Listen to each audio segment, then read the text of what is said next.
Warm welcome to the Pakistan. You visited the Adiala Jail. How do you feel being a close friend of Imran Khan? And what is the impact of your meeting to the international community?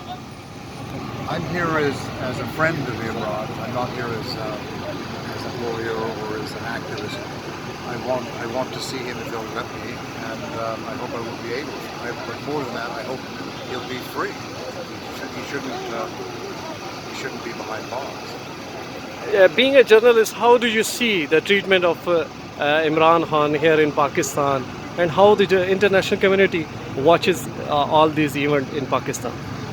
Well, it's interesting. A few months ago, well, actually last December, I visited Julian Assange at Belmarsh Prison in South London when he was still being held there under, I have to tell you, worse conditions than Imran is being held in now. For example, Imran can receive books freely from his family and his friends. Julian couldn't. Julian was under very heavy restrictions. He never saw the sun. Imran is at least allowed out into the yard for, I understand, for an hour a day to exercise. And he is, you know what a resilient person he is.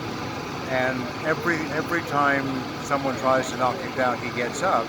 And he sees every setback as an opportunity. So now he's using this time to get healthier, to study, to pray, and to prepare himself for the next stage of this Pakistani drama.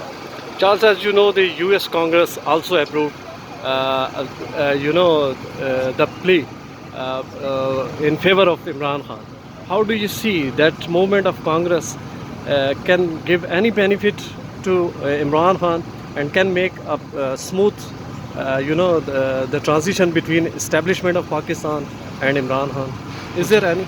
To be honest, I don't really know what's going on in terms of negotiations for Imran.